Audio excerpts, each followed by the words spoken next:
Russell said the coolest was this is like something that Selamu aleyküm ali. Selam maşallah. Selamu aleyküm ali. Selam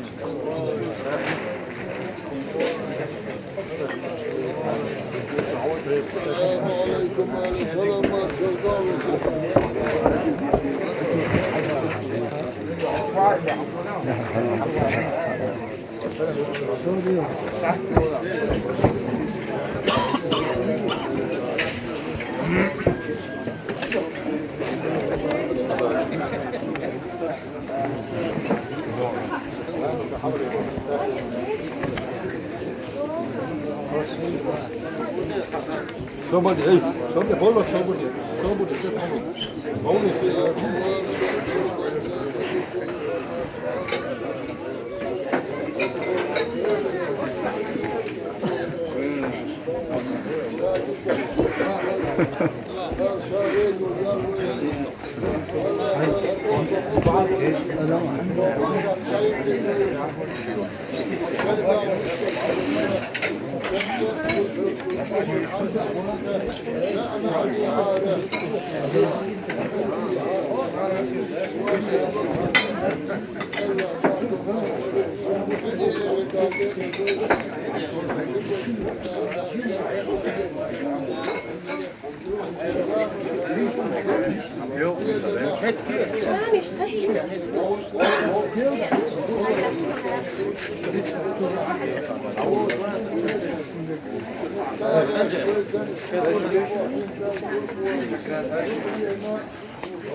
Vamos a tener que من وصايته جلسة كان حالة داخل منتج وشوف قصد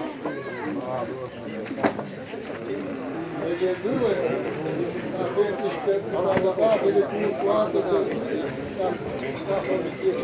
الحمد